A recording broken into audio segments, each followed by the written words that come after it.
Good morning, everyone, and welcome back to our weekly class on Kabbalah. Today we're going to relate the topic of this parish, the topic of Gimmel Tammuz, the third of Tammuz, which is this coming Shabbos, to this parsha that we are learning this today, which is Korach. And we'll give it a Kabbalistic twist. The third of Tammuz is the yard site, the 21st yard site of our beloved Rebbe, and as such, it's only appropriate to tie everything into that topic. So the parsha of Korach, you don't have to look very far and deep to find that connection, as it's right there in front of us. The whole story is about the uniqueness and elevated status of the holy tzaddik Moshe Rabbeinu. And we know that the Medrash says that every generation has a man in that generation, a person that is the spark or carries within him the soul of Moshe, so he becomes the Moshe of that generation. So when we learn this parsha properly, we will find that this has great relevance to the week we are in, and to the idea of the third of Tammuz, which is this holy day and yard site.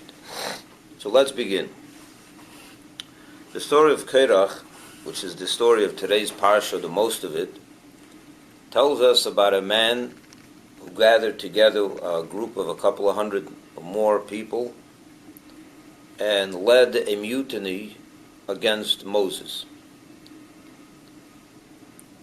And he utilized the weakness of the Jewish people at that time, which was right after the incident of the spies that caused the Jewish people to be punished for 40 years, to wander in the desert.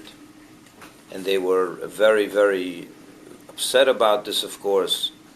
And as such, he was able to utilize their weakness and their bad mood, so to say, to lead this rebellion against Moshe Rabbeinu and Aaron the Kohen. And I'll read to you from the beginning of the parsha so that you understand what happened here. It reads as follows. Korach, the son of Yitzhar, a grandson of Kahat and great-grandson of Levi, began a rebellion, along with Datan and Aviram, these two people that are always making trouble, on this, and On, the son of Pelet. He had another instigator that joined him in this rebellion, and they were descendants of Reuven. Dasan and Aviram and On were descendants of Reuven. They had a confrontation with Moshe, along with 250 Israelites who were men of rank in the community, representatives at the assembly and famous. So he gathered with him 250 famous Jews who were men of rank. They were high-level officials or rabbis or leaders. And together with them, they did as follows. They demonstrated against Moshe and Aaron and declared to them, they said to them, "You have gone too far. All the people in the community are holy, and God is with them. Why are you setting yourself above God's congregation?" In other words, he's saying to them, you went too far in taking for yourselves the positions of leadership. See, what's going on here is it's one big family that's all leaders. Moshe is the leader, and Aaron is the high leader of the high priest in the temple. And Aaron's two sons are are next in rank, and it's just like they saw this as an overstep of overstepping their authority. In other words, overstepping, taking more than they really deserved and they should have. When Moshe heard this, he threw himself on his face. He fell on his face in agony. Then he spoke to Korach and his sons. To Korach and his whole party. He said to them, "Tomorrow morning, he said, God will show that he knows who is his and who is holy. Amen. And he will bring them close to him. He shall choose those who shall be allowed to present offerings to him. In other words, he's telling them that tomorrow morning we will have the sign who is meant to be the holy leader and the high priest and the priests, and who is not. And he says to them, at the end of it, I'm not going to read the whole thing, but he says to them, I'm surprised that this complaint is coming from you, Korach. Because you are a Levi. It's not as if you're not having any positions. You're also an official in the temple, and you have your high-level job. It's not as if you're coming from nowhere and saying, I want something, you got something. So, suffice with what you have. And everything that I did with appointing Aaron as the high priest and myself as the middleman between the Jewish people and God, as leader, is only by what Hashem told me to do. There's nothing on my own. I didn't do anything on my own accord. This rebellion didn't end there, and they were abstinent, they were chutzpahdik, and Dasan and Aviram were out of control altogether. Moshe asks them to come to him to talk it over. They won't go. And you can imagine how a disastrous situation what kind of a disastrous situation this created right there in the desert. The end of the story was that he told them to bring offerings, incense offerings on each one, and he warned them, this is going to cost you. Because if you bring an offering that you're not meant to bring, there's consequences. He said, but we'll put this to the test. And at the end of the story was that the earth opened up and swallowed all these people alive, and they went down with Moshe. Went down with Korach, I'm sorry. Interestingly enough, the sons of Korach also went down into the grave, into the pit, but they didn't die. Yeah. They didn't die. 40 years later, when the Jews came out of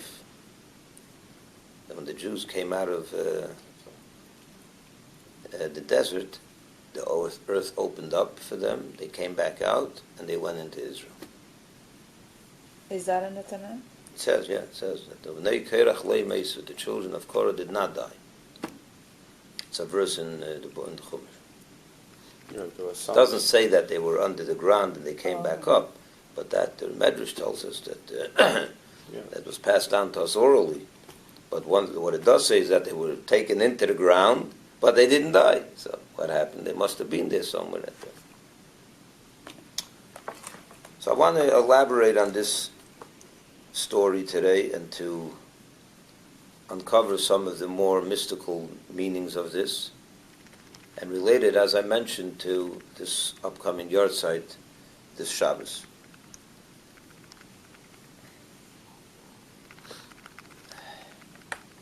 Number of questions.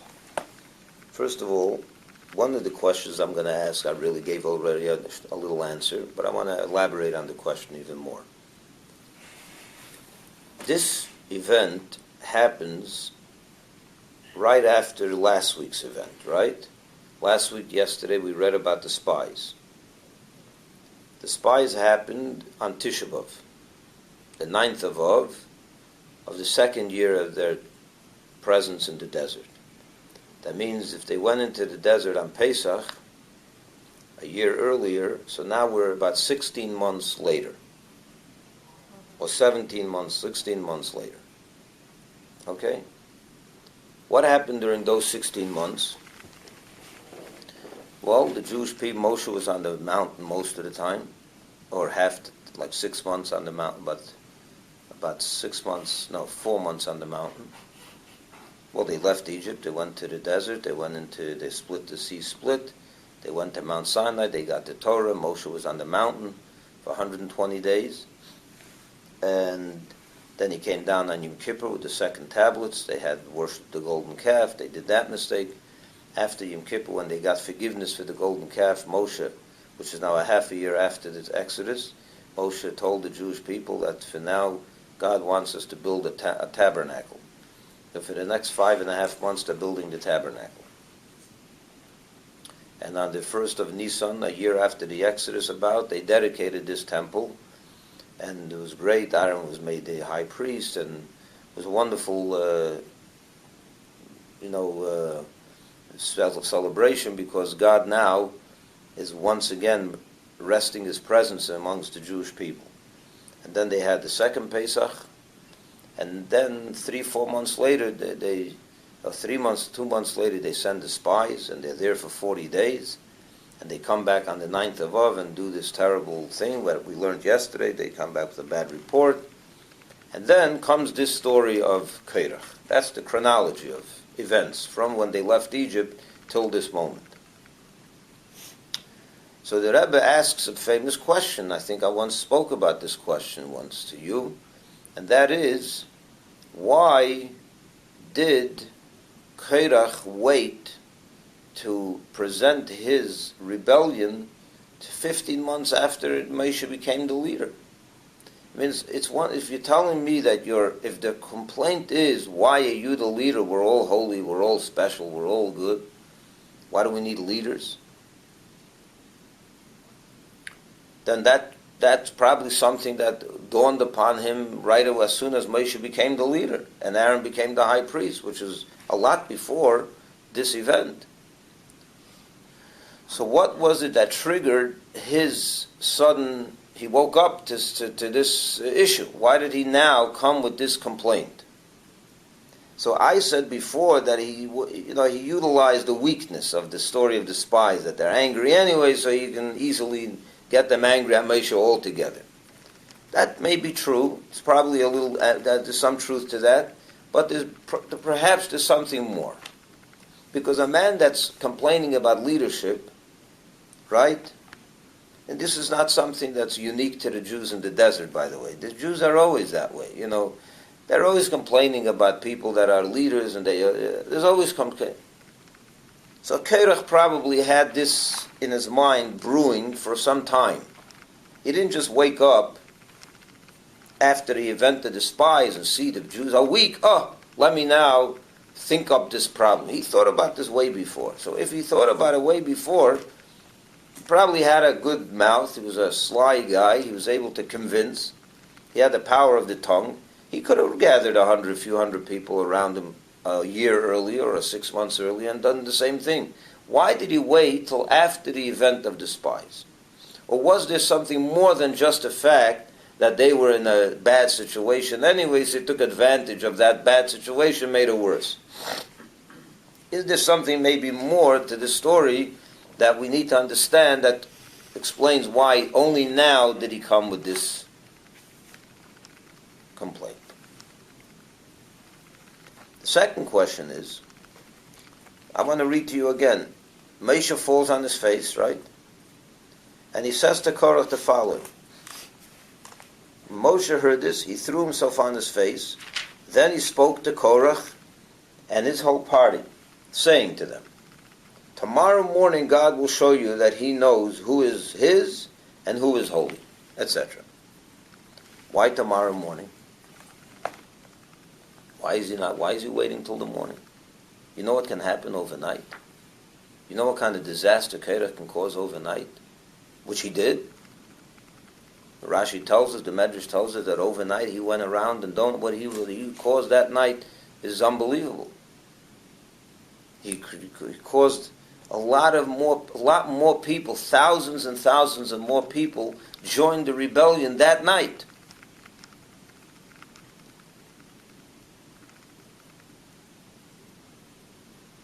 I once heard a story. It was one of the Hasidic rabbis of Poland. I can't remember right now who it was. A big tzaddik. A couple of hundred years ago in the time of the Alter Rebbe, Shneur Zalman, the Alter Rebbe, someone that contemporary of his.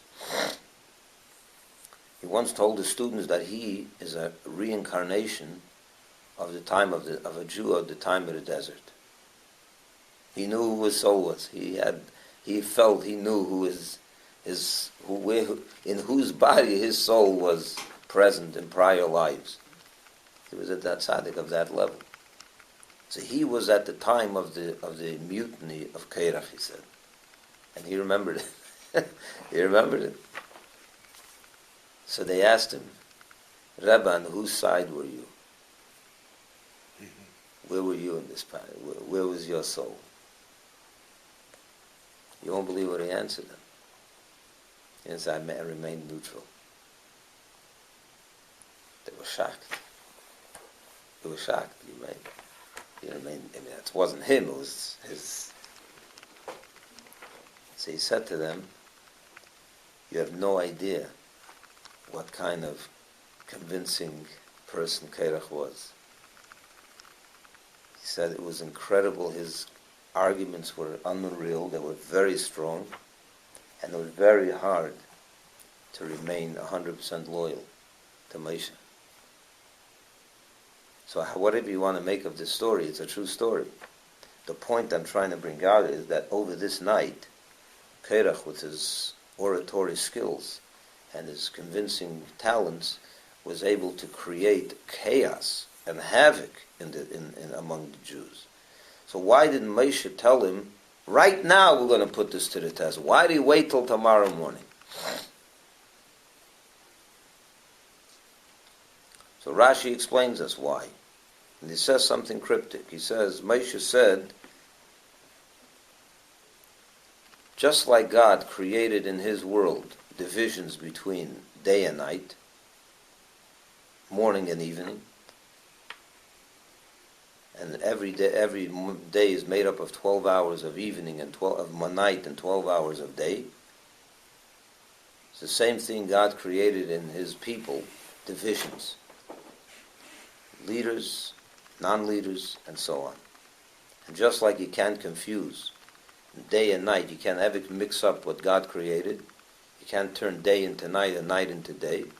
The same thing, you'll never succeed, he told Korach, in undoing what Hashem, the divisions that Hashem made among the Jewish people. Now, what does that mean exactly? Okay, so that's an interesting answer, but I want to explain that a little more today. So let's take a deeper look at this. So we have two questions. Why did he start this rebellion only after the incident of the spies? And why did Moshe tell him in the morning? What's behind this division? He could have told him that night. Found something where God made a division. Should have pointed to the tree and then to the stone. And said, just like you can't make a tree into a stone into a tree, make divisions in this world, you can't, what do you have to bring the example of mourning? If you want to tell them that message, just like God created divisions in this world, and you can't confuse them, the same thing, he made divisions among the Jewish people, there's Aaron, Moshe, and the regular Pinda, and everyone else. You didn't have to wait for an example of mourning. He could have said, he could have used that night. Pointed to some division in the world that God made, and said the same message. You don't have to wait for the morning. So why mourning? So what happened by the spies? We spoke about this. The spies, we spoke last week, was not just that they decided that Israel's too big for them and too scary for them and this and that and the other. There was some debate. There was a philosophical debate here. The philosophical debate went like this. What's the purpose of the Jewish people? Why are we here? Well, God took us out of Egypt and brought us to Mount Sinai, made us the holy nation, made us a special, chosen people, or whatever you want to call it. And the Jews understood that to mean, and I present this question to everyone over here, what do you think, what's your image on something, when you have, someone says holy, what's your imagery of something, when you say a holy thing, a holy person? What comes to your image, to your imagination right away? When I say, this is a holy thing, this is a holy person, what's the picture that conjures up in your mind? The Torah, for me. A person, how about a person? A rabbi. Rabbi, right? Why not a plumber? Why don't you think of a plumber as a holy person? Why can't a plumber be a holy person?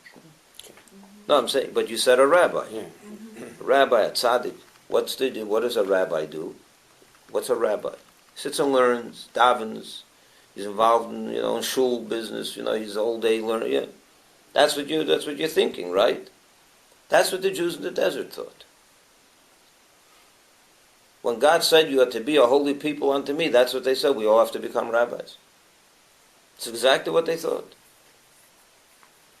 Not much has changed, but that's exactly what they thought. We have to all become rabbis. What does a rabbi do? He learns. I'm not talking about the 21st century, but I'm talking about the rabbis, that we all have. With today, rabbis are involved in many different things. But the idea of a rabbi, you didn't say, a politician or a diamond cutter or a grocery store owner. That didn't come to your mind when I said holy. Even though there's a lot of holy grocery store owners. Very honest, very pleasant, very nice. But the rabbi came to your mind. Because the rabbi in your mind is someone that's aloof, a little separated. He sits and learns, he sits and davens. He gives classes, he's teaching. It's a person that's not involved in worldly matters as much. That's what came to your mind. That's what came to the Jews in the desert's mind. Okay. That's exactly what they thought. What about the one who built the tabernacle? But I asked you, you didn't say the construct, the GC, you said the rabbi. That's why I asked you the question. Every one of you said rabbi. Mm-hmm. None of you said the guy that built this shul. But you didn't. You said the rabbi. That's what the Jews in the desert thought. That when God said that they have to be holy, he meant they should all be rabbis. They should all sit and learn, and all daven, and all pray, and seclude themselves, be spiritual, right? Be spiritual. This is what they thought. And that's why they didn't want to go to Israel, as we all know. That's the reason why they didn't want to go to Israel. That's why they came back with the spies and said, we don't want to go to Israel, because Israel is not the holy place. In Israel, we went there and we saw people have to work for a living. They have to go out and be plumbers and contractors and electricians and coal miners and farmers and that's what you do in Israel. Everyone's on there. They went to the kibbutz and they saw what goes on over there, so they didn't like it. They came back to the desert and said, I didn't see any rabbis in Israel. We saw a lot of people working for a living, and no one's holy over there. And we don't see how you could be holy over there if this is what you're going to have to do all day long, work on a kibbutz. That's not a place where you can be holy. So he said, no, we don't go to Israel. We stay here. Over here we daven, we learn. There's no worries. There's not a worry in the world. We can dedicate our life to exactly what God wants us to do to be holy. Moshe gets furious. He's very upset about this. Why? He says to them, you're missing the point. That's not what holiness is. That is not what holiness is. Well, what is holiness? Not to be a plumber. That's holy. But really, how is a plumber holy? He said when a plumber davens in the morning, he puts on film, and he works on his day's living, and he gives charity from his money. And when he's in his job, he's even uttering a few words of Torah. Maybe not a plumber, because a plumber's usually working maybe in a toilet. But the point is, a worker, a guy working on a tractor, and a guy cutting diamonds, and a person selling food in a store, that's where you are holy, Moshe told him. When he is in front of his cash register, and he's being honest with a client, with a customer, and even while he's punching in the numbers, he's saying a word of Tanya, a word of Mishnayos, some Tillim, and he's saying a nice, good word to someone else, uplifting them, and he's putting on film before he goes to the job. And he keeps Shabbos, and he's doing mitzvahs with the physical things that he's involved with those food and with that money and with the physical things of the land of Israel. That's where Moshe says is where you draw holiness. He transformed the way they think about holiness. This wasn't just a question of there's big people in Israel who are scared they're going to trample us. Like they said, the giants and this and that and the other. This was a debate, a philosophical debate that we're still debating till today. I just asked you, what's holy? You said a rabbi. You didn't say we're all holy. You said that the rabbi is holy. Why can't he be holy? Why did you say the rabbi? Every Jew that does a mitzvah is holy. This is already going on for 3,500 years that we're trying to send a message that real holiness is not the rabbi. Rabbi also, but every person.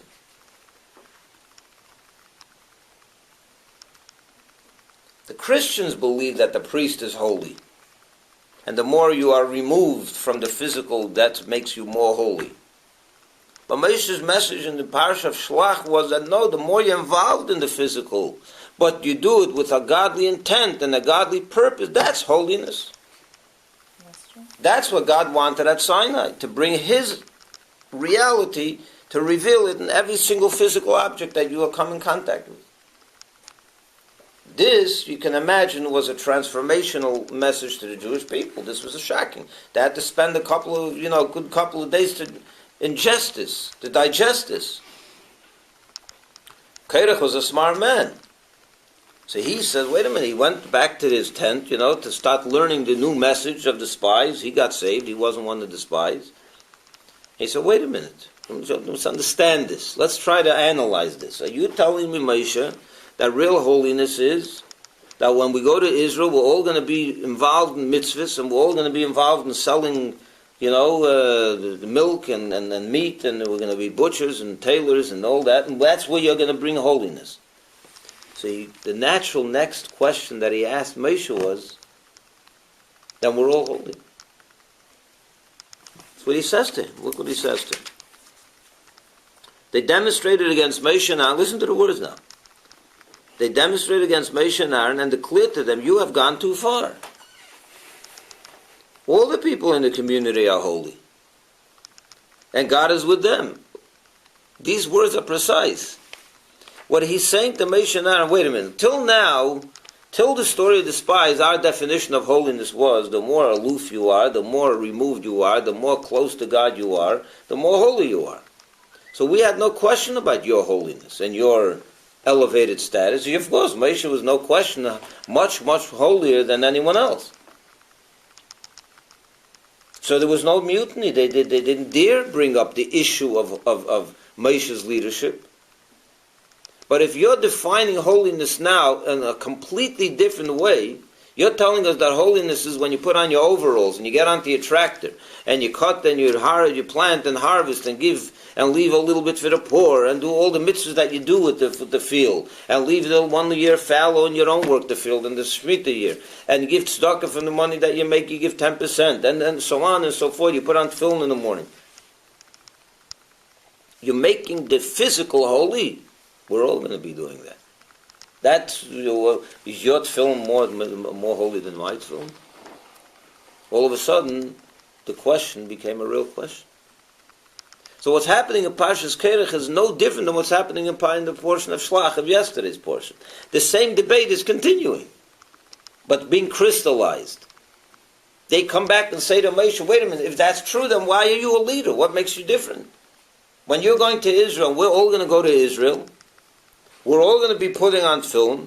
We're all going to be giving 10% charity. We're all going to be keeping Shabbos. We're all going to be eating gefilte fish on Shabbos and making the gefilte fish holy. And we're all going to be eating kneidlach and making the kneidlach holy. And we're all going to be shaking a lulav and making that thing holy. And we're all going to be, that's what we're doing.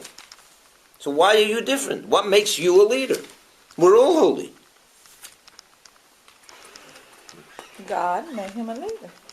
I know, but the question is, if God made you a leader because you're holier than us, we understand that.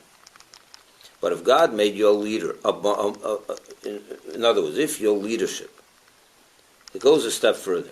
The Rebbe explains this even more. Korach wasn't a fool. He knew that any people needs a leader. You need leaders among people. You can't just have everyone equal. There has to be a hierarchy. You have to have the rabbi, and you have to have the president, you have to have... There's a hierarchy. That he knew. But what he was asking was a different question over here. His main challenge was against Moshe and Aaron. Mm-hmm. Why? What was it about their leadership that so bothered him, for which he did this terrible thing. So it continues along the lines that I was saying. He's saying like this: if we're all holy and we're all God's chosen people, we're all going to be bringing heaven down to earth through earthly activity. Your earthly activity and our earthly activity is pretty much the same. You bought a pair of tefillin by the scribe, and we bought a pair of tefillin by the scribe. We're putting on the same tefillin. It's the same holy. He's saying, I know we need leaders. I understand that we need leaders. But the leadership of Moshe was a whole different kind of leadership. The leadership of Moshe was where he is not just heads and shoulders above the Jewish people, but he's in a whole different category. There's absolutely no comparison. No one can become Moshe. No one could become Moshe. His leadership was the type of leadership where he was incomparable to the Jewish people. It was on a different level, period. And no one can reach that level. So if you're telling me that the more I learn, the better I come, the more mitzvahs I do, the more, fine. Everyone understands that. You do one mitzvah a day, you're one time. You do 100 mitzvahs a day, you're on a higher level. But imagine we're all doing 100 mitzvahs a day, and Moshe is also doing 100 mitzvahs a day, just taking a number. What we're saying is his mitzvahs are on a completely different level than your mitzvahs. His neshama is on a completely different level of your neshama. And as hard as you try, you will never reach that level. This they couldn't understand. This bothered him. What singles you out to have that level of holiness? What makes you incomparably holier than us?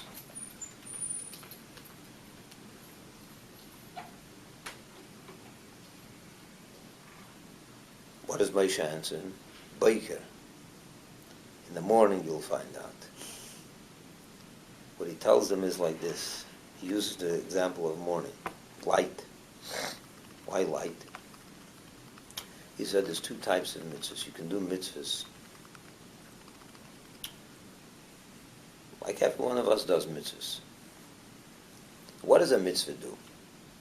Every time a yid does a mitzvah, a person does a commandment, a godly act, he creates a home for God here in this earthly realm, which is the lowest of all realms. You're building and constructing a home for God when you do good deeds, when you do what God wants. So, for example, take this building here, this home. You can build a home for a person, but for example, imagine this. You forgot the contractor and the architect, and the whole project was passed by mistake without putting in electricity. Without putting in electricity. So you have a beautiful home with beautiful furniture, the Italian tiles, the Italian drapery, and don't ask, it's all imported, the best of the best. Person comes into the house, and he lives there. Imagine he comes at 9 o'clock in the morning on a Sunday morning, he moves into his house, he loves it. Problem is that by 12 o'clock noon, it is boiling. And by 6 o'clock in the evening, it's dark. And he's now sitting in a house that's gorgeous, but he can't see it, and he can't appreciate it. And what kind of a home is that? Who wants to be in a house like that? It's better than being outside under the influence of the elements, but it's certainly not the home you really hoped for. So Moshe told him like this. Yes, we're all doing mitzvahs. We're all holy, in that way we're all holy. But a mitzvah can be done in many different ways. A mitzvah has to be a mitzvah that creates a home for God, but also creates a home full of light for God. How do you create the light? I know how to create the home. You put on film, you created a home. You lit Shabbos candles, you created a home. You shook a lulav in a netrog on sukkahs, you ate in a sukkah, you created a home. How do you create electricity in that home? How do you make that home should be a home full of light? That happens when you do the mitzvah with kavanah. When you do the mitzvah with tremendous passion and zest and fire, your whole heart and soul is into it. It's not a mechanical experience. The kavanah makes the light, creates the light. The action creates the home. The intent and the passion create the light. So Moshe is telling the Jewish people, to Korach and his men, like this: the home we're all creating equally, that's true. But the light in that home, there's different levels. Every person can have passion, and every person can have kavanah, which means the proper intent when you do the mitzvah, and therefore you and me and everyone around this table can create a home full of light. But the light that Moshe provides, that no one could. That's what he was telling him. Just like God made divisions in his world between light and darkness, and no matter what you do, you cannot turn the evening into morning. The same thing he told them, God chose individuals whose leadership and soul, whose neshama, is from such a world, from the world of Atzilus, highest spiritual rung, where no matter what you do, you can't change that. And therefore, the creation of light and the divine home for God here on earth is done on a whole different level by Moshe than by everyone else. Which means that how do we create the light, and how do we create this home for God in Israel and around the whole world, in this physical world, which is the purpose of Sinai? Through Moshe and the connection to him. When a Yid connects to that soul, he has the power to create that light also. But you need that connection. Because us on our own, we're evening. On our own, we're evening Jews. There's the morning Jews, and when the evening Jews link into that morning Jew, they turn their whole experience into a morning as well. Their Torah, their mitzvahs, everything becomes full of light. But that only the person that God chose to have that neshama is able to do this. And no matter what Korach you say and what you organize over here overnight, and that mutiny, the rebellion, it's all wonderful, it's all nice ideas, but the bottom line is you can't turn evening into morning. There's one leader in every generation. There's one tzaddik that has that power, through which all the souls connect, link, and light up their life. You plug into that outlet, your tape recorder works, your everything works. If you don't plug in, nothing works.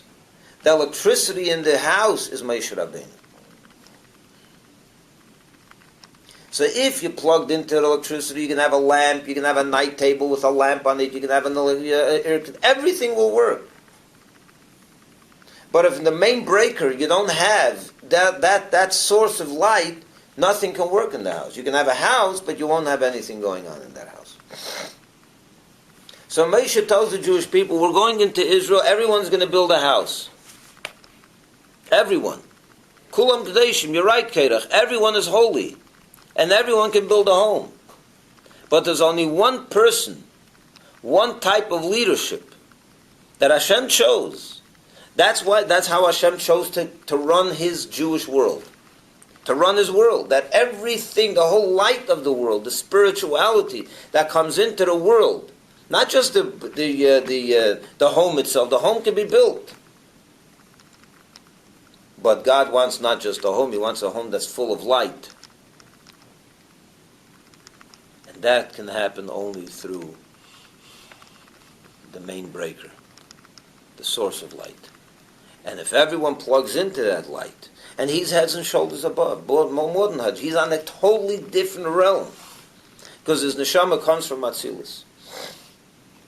Now, the Rebbe in Tanya gives the example of a body, of a human body. Just like in the human body, you have the brain and you have the rest of the body. And through the brain, you connect to the father and the mother. Right?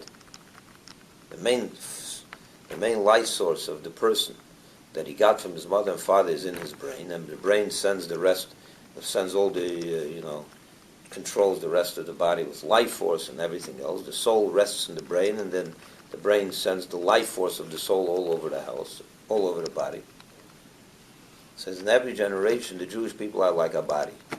There's the toes, the nails, and then everything in between, and then you have the brain. If your toe wants to live, it must have a connection to the brain. And the toe one day decides, I don't want to have any connection to the brain. You know what happens to the toe? It has to be amputated. Because then it doesn't get blood, it doesn't get life force, it loses everything, and becomes a danger to the rest of the body. That's what happens, right? You cannot live, you can't decide, I don't need a connection to my brain. I'll have some kind of connection straight to my father's brain. Not via my own brain. It doesn't work that way. You want a connection to the Father in heaven, you must go through the brain of your body.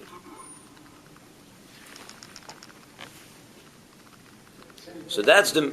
Yeah, in here, come in. Then that's the message behind the story of Korach. So these two parshas clarify and crystallize, I think, the only time in such a magnificent way, the ultimate goal and reason why we're here, which in a way Moshe equalizes all the Jewish people in Parsha Shlach, but in Parsha Korach he tells us with all the equality there still has to be Moshe Rabbeinu.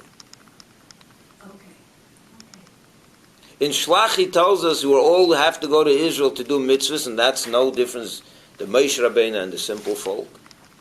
That's the purpose of Sinai. It's not to be rabbis and learn and daven, in which case you can say, of course, the smarter are holier and the simpler are less holy. No, it's about doing mitzvahs. But the mitzvahs have to be lit up mitzvahs. They have to be full of light and passion and zest, so God can enjoy this house. And the way to enjoy the house is to create light. The way to create light is when you have the source of light. And the source of light is Moshe Rabbeinu. And that's how God created it. It's the way He wanted it. Because the way the souls are descend down to earth is through this process. There's a brain, there's the rest of the body, and the rest of the body must connect to the brain. So I want to say l'chaim to everyone. Even though I don't have l'chaim over here in the real sense, I do have coffee. So l'chaim, everyone.